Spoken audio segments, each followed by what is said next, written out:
পাঁচটা সায়দাবাদ থেকে ছাড়ছে, সিলেট চলে যাবে ওরা। এখান থেকে উপর একটা ট্রাক ওভারটেক করতে গিয়া হোল্ডিং এর নিচে পড়ে গেছে। ওরা আমার সাথে সাথে আসলাম, একটা আমরা স্থানীয়রা যারা আছি ওরা ওদের কাছে করলাম, সাথে সাথে সেনাবাহিনীকে জানালাম, সেনাবাহিনী আসলো, সেনাবাহিনী ফায়ার সার্ভিসে কল দিল, ফায়ার সার্ভিস আসলো। সবাইকে যারা আহত হয়েছে অলরেডি মনে হয় 3 জন মারা গেছে, বাকি সবাইকে যে নরসিংদী জেলা হসপিটালে ভর্তি করানো হয়েছে। ওরা ওখানে চিকিৎসাধীন অবস্থায় আছে।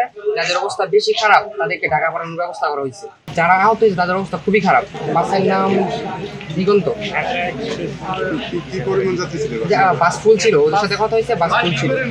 ঘটনাটা ঘটছে আমরা ডাকাতের ভয়ে আমাদের এলাকার পাড়া প্রতিবেশী যারা ছিল ভাই বাদার সবাই মিলে আমরা পাহারায় ছিলাম। থাকাকালীন একটা আওয়াজ শুনতে পাইলাম। আওয়াজ শোনার মাধ্যমে দেখতে পেলাম যে বাসটা একটা ট্রাকের ওভারটেক করতে গিয়া টাকায় হয়েছি, টাকার বাসের ওভারটেক করতে গিয়া সেটা কোথায় নিচে পড়ে গেলো। পড়ে যাওয়ার মধ্যে হলহল্লা লেগে গেলো। আমরা সবাই আসলাম, আইসা যতটুকু পারলাম উদ্ধার করলাম, উদ্ধার করে আমরা এখানে পাঠাইলাম। তারপরে ওই সেনাবাহিনী ক্যাম্পে খবর দিলাম, ক্যাম্পে থেকে লোক আসলো, আইসা সবাই মিলে আমরা হাতাহাতি উদ্ধার করা গেছে।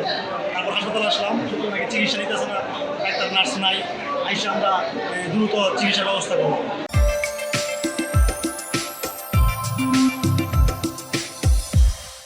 এটা তো রাত্রের বেলা আমরা কল্পনা বই দেখি নাই, কিন্তু সবাই যখন সবার টেনে টানি হয়েছে, মনে হয় তো আমার টেনে টানি হয়েছে। আমরা এখন অলরেডি 35 জনের মতো শুনছি, এখন বাকি কয়জন আছে না আসলে আমরা বলতে পারতেছি। মারা গেছে একজন। আমি সামনে হসপিটালে জব করি এখানে, তো ভাবেছি বাইরে সামনে একটু দাঁড়াইছি, তো কাট করে দিই বাসটা ওই দিক থেকে আসছে, কাট করে নিচে উঠে গেছে।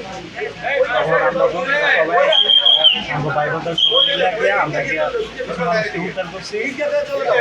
যে লুটমুট হয়েছে কিছু লোকের লুট করে রয়ে গেছে, আর আমরা আমাদের যতটুকু সামর্থ্য করতে এতটুকু আমরা করছি।